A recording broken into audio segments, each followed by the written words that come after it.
ሰላም ጤና ይስጥልኝ። አዲስና አስደሳች ዜና አለን። አፋባህና አፋህድ በብልጽግና አየር ወለድ ክፍለ ጦር ላይ በቅንጅት ባደረጉት ውጊያ ታላቅ ድል እያስመዘገቡ ይገኛሉ። አማራ አንድ ሆኖ ከታገለ ሊያሸንፈው የሚችል አንዳችም ኃይል እንደሌለና የአማራ ነጻነት በቅርቡ እንደሆነ የሚያመላክት ድል ተመዝግበዋል። ለታህሳስ 19 2018 ዓ.ም ይህንን አስደናቂና አኩሪ ድል በተጨማሪም ሌሎች አዳዲስ ዜናዎች አሉን። እነዚህ መረጃዎች እንዳያመልጧችሁ እስከ መጨረሻው ደቂቃ ድረስ ከኛ ከ5 ደቂቃ ሚዲያ ጋር አብራችሁን ቆዩ። እናስደምጣችኋለን። ቪዲዮውንም ለብዙ ሰው እንዲዳረስልን ላይክ በማድረግ እንድታግዙን እንጠይቃለን። እናመሰግናለን። እኛ ወንድም የነዛዘር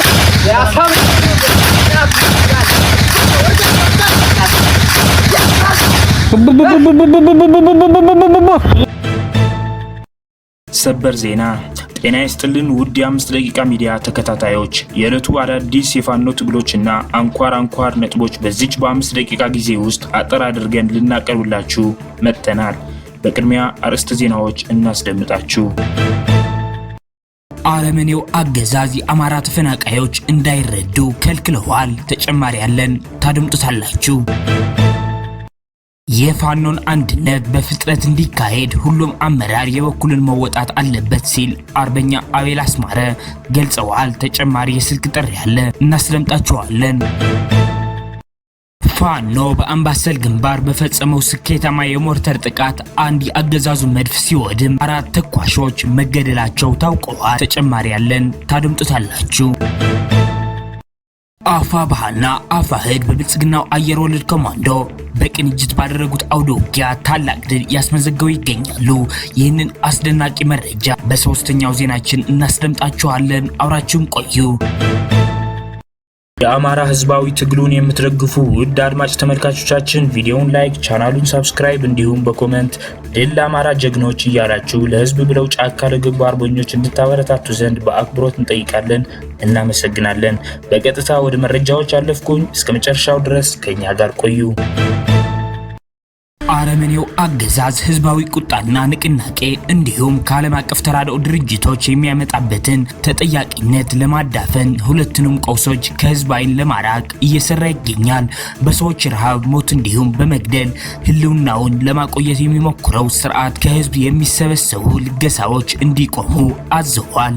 ለትግራይ ተፈናቃዮች የሚደረገው ንቅናቄ በሽፈራው ተክለማርያም በኩል በግልጽ ተናግረዋል። የኢትዮጵያ አደጋ ስጋት አመራር ኮሚሽነር ዶክተር ሽፈራው ተክለማርያም በማህበራዊ ሚዲያ ገንዘብ ለምነው የትግሬና የአማራ ረሃብተኞችን የሚረዱ ግለሰቦችን ዘብጥያ ይጠብቃቸዋል ሲል አስጠንቅቀዋል። እንደሰማነው ከሆነም የሚለምኑበት የባንክ አካውንታቸው ትናንት ተዘግተዋል ተብለዋል። ለተራቡ ትግሬዎችና አማራዎች ከኪሱ አስወጥቶ የሚረዳ ግለሰብ ወይም ቡድን ዋጋውን ያገኛል ሲል አስጠንቅቀዋል። ይህ ስርዓት ረሃብን፣ መሰረታዊ አገልግሎት መከላከልን የጦር መሳሪያ አድርጎ የሚጠቀም ዓለም አቀፋዊ ወንጀለኛ መሆኑ ይታወቃል። አሁን ሁለተኛው ዜናችን እናስደምጣችኋለን። ከዚህ በመቀጠል በሶስተኛው ዜናችን አፋባህና አፋህድ በጋራ የተቀናጁት አስደናቂ ድል የምናስደምጣችሁ ይሆናል። አብራችሁን ቆዩ። ፋኖ በአምባሰል ግንባር በፈጸመው ስኬታማ የሞርተር ጥቃት አንድ የአገዛዝ መድፍ ሲወድም 4 ተኳሾች መገደላቸው ታውቀዋል።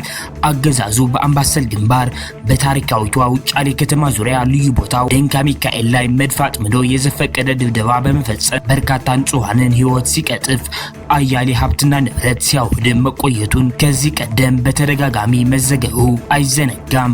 ፋኖ በትናንትናው ዕለት በፈጸመው ስኬታማ የሞርተር ጥቃት ንጹሃንን ለእልቂት ሲዳረግ የነበረው የአገዛዙ መድፍ ከነተተኳሹ ደጋመድ ተደርገዋል። በተጨማሪም 4 የመድፍ ተኳሾች በሞርተር ቁምቡላ ፍንጣሪ ተመተው ህይወታቸው ማለፉን ሚኒሊክ እዝ በላኮ መረጃ ነግሮናል። ወደ ሶስተኛው ዜናችን ስናሳልፋችሁ አፋባህና አፋህድ በብልጽግናው አየር ወለድ ክፍለ ጦር ላይ ታላቅ ድል እያስመዘገቡ ይገኛሉ።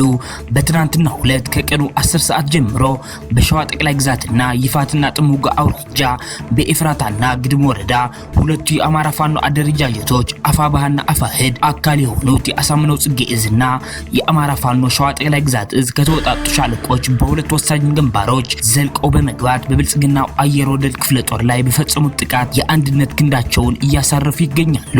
የአማራ ፋኖ ብሔራዊ ኃይል አፋባ ደቡብ አማራ ቀጠና ሳሙነው ዕዝ አጼ ዘርዓ ያዕቆብ 5ኛ ኮር የሰባት ለሰባ ክፍለ ጦር የስብር ሻለቃና የደመላሽ ሻለቃ እንዲሁም የክፍለ ጦር ቃኞች በመሆን ከፈረደ ውሃ እስከ ፍራጅ ተርተር ባለው ግንባር የብልጽግናው 103ኛ አየር ወለድ ክፍለ ጦር ጋር እየተፋለሙ ሲሆን በሌላኛው አውደ ውጊያ ልዩ ቦታው በአባ ስበር ጉባና በጀንበር መውጫ ተራራ እስከ አላላ ቀበሌ ድረስ የሸፈነው የአማራ ፋኖ ህዝባዊ ድርጅት አፋሕድ ሸዋ ጠቅላይ ግዛት አጼ አምደ ጽዮን ኮር የሰባት ለሰባ ክፍለ ጦር ናሁሰናይ ሻለቃ ሲኖ ሻለቃ የክፍለ ጦር ቃኞች እንዲሁም በቀጠናው የሚገኙት የአርበኞች ጦር ሰራዊት ጋር በመሆን በአገዛዙ ዙፋን አስጠባቂ ሰራዊት ላይ ታላቅ የጋራ ድል እየተጎናጸፉ ይገኛሉ። ዝርዝር የግንባር መረጃዎችን በነገው ዕለት ይዘን የምንመለስ መሆኑን ኮሩ ከወዲሁ መግለጽ ይወዳል።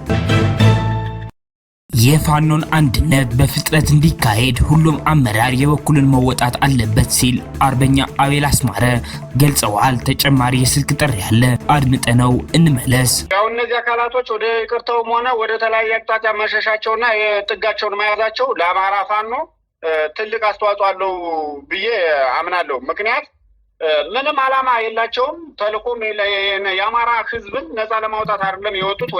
ወደዚህ ቦታ የመጡ ለዛ አይደለም።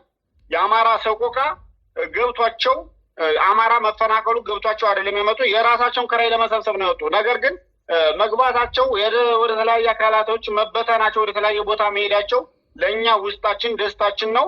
ለምን ምርትና ግርዱን የምንለይበት ትግል ስለሆነ ትክክለኛ እነዚህ ወደ ጠላት ይተኩሳሉ የሚለው ነገር ከምንም የሚጠጋ ወሬ ስላልሆነ እነዚህ አካላቶች የወጡበት ዓላማ ሌላ ስለሆነ እንደውም እንደኔ አስተያየት ብልጽግና ባለበት እና በተቆጣጠረባቸው ቦታዎች ላይ ብልጽግና ያው ኮንፊደንሱና እንትኑ እምነቱ ስለሌለው ነው እንጂ ሳምንት ሁለት ሳምንት ቢይዝ እነዚህ አካላቶች ጥርት ብለው ወደዛ መግባት ስለሚችሉ የአማራ ፋኖ በአንድ ልቦናና በአንድ ስትራቴጂ መዋጋት ይችላል የሚል እምነት አለኝ። ይህ ትልቅ ለኛ ደስታችን ነው። ወቅቱ ምርትና ግርዱ የምንለይበት አቅጣጫም ስለሆነ ልክ እነሱ ቢገቡልን እስካሁን ድረስ ከአፋባ ውስጥ ሆነው ሲያግቱ ሲገሉ መኪና ሲያቃጥሉ የአፋባ ድርጅቱን ሲያስወቅሱ ኑረዋል።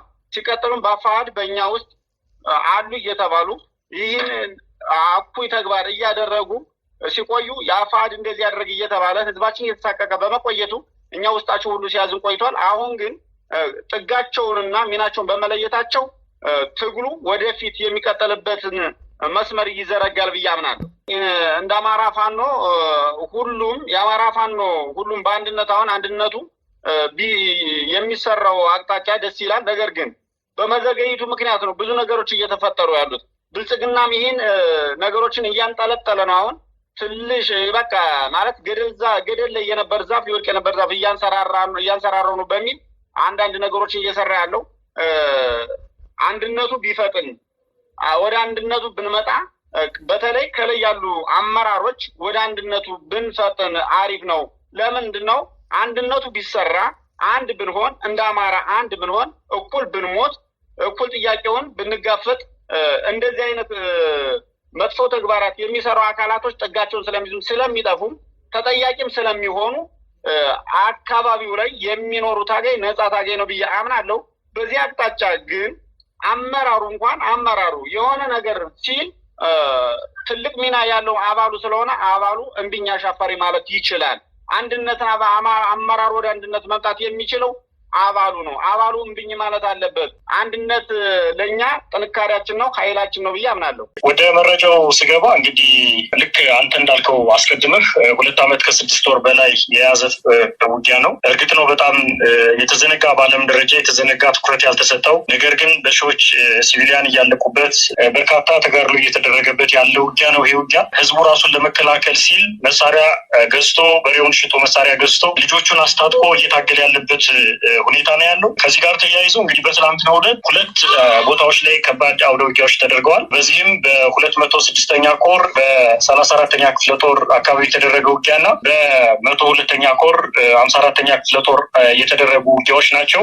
ይህ ማለትም እንግዲህ በትናንትናው ዕለት በምስራቅ ጎጃም ዞን አንበር ወረዳ ጃማ የምትባል ልዩ ከተማ 206ኛ ኮር 34ኛ ክፍለ ጦር ቃኝና መሐንዲሱን እና ደጃዝማች ተድላ ጓሩ ሻለቃን በመጠቀም በመጠቀም ከአንበር ከተማ ተነስቶ ወደ ጃማ ሲንቀሳቀስ በነበረ ጠላት ላይ ከፍተኛ የሆነ ጥቃት በማድረስ ከ37 ክላሽ ከ37 በላይ ክላሾችን መማረክ የተቻለበት በርካታ ካዘናዎችን የደረት ትጥቆችንና ልዩ ልዩ የወታደራዊ ቁሶችን መማረክ የተቻለበት ነበር። በዚህም በርካታ የጠላት ሰራዊትን በመደምሰስ ጠላትን አንገቱን በማስደፋት የያዘውን ማቴሪያል ሁሉ በመቀበል ታላቅ ትንቅንቅ የተደረገበት ውጊያ ነው። እንግዲህ ህዝብ ጭምር የተሳተፈበት ከጠዋቱ 3 ሰዓት እስከ 6 ሰዓት ድረስ የተደረገ ውጊያ ነው። በጣም በርካታ የጠላትን ኃይል መደምሰስ የተቻለው ከ45 በላይ በመደምሰስ ከ22 በላይ ደግሞ ከባድ እና ቀላል ቁስለኛ በማድረግ ጠላትን ቅስሙን እንዲሰበር ያደረግንበት ውጊያ ነው የተደረገው። በተመሳሳይ በትላንትናው ዕለት እንግዲህ ከሰዲ ወረዳ በመነሳት በሌሊት ተነስቶ ወደ ቀሳጤ ማርያም የምትባል ወደ ሞጣ አካባቢ ወደምትገኝ ቀጠና ተንቀሳቅሶ ነበር። ይህም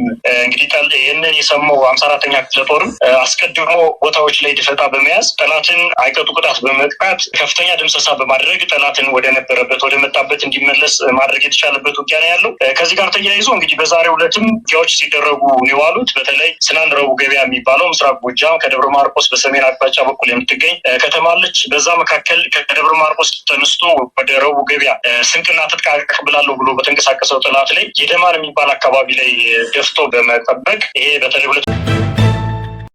እጅ የሰጠው ወጣት ተረሽነዋል። አገዛዙ በውበት ሰገነት ላይ የፈጸመው ግድያ በየሚዲያው የሚለፈለፈው የሰላምና የምህረት ጥሪ ከልብ የመነጨ ሳይሆን በትግሉ መስመር ላይ ያሉ ቆራጥ ወጣቶችን አጥምዶ ለመጣል የተዘረጋ የሞት መረብ መሆኑ በገሃድ ያረጋገጠ ድርጊት ሆኗል።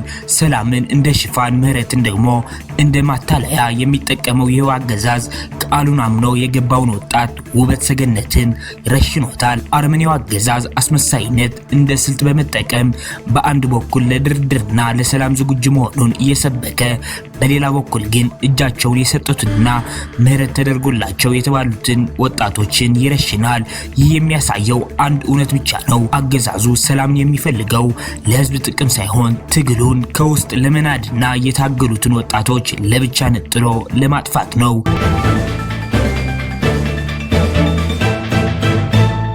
አድማጭ ተመልካቾቻችን ለሰዓቱ የነበሩን የ5 ደቂቃ ዜናዎች እነዚህን ይመስላሉ። በቀጣይ የምንሰራቸው ዜናዎች እንዲደርሷችሁ ቻናሉን ሰብስክራይብ በማድረግ እንዲሁም የደወል ምልክቷን በማብራት ቤተሰብ እንዲሆኑ እንጠይቃለን።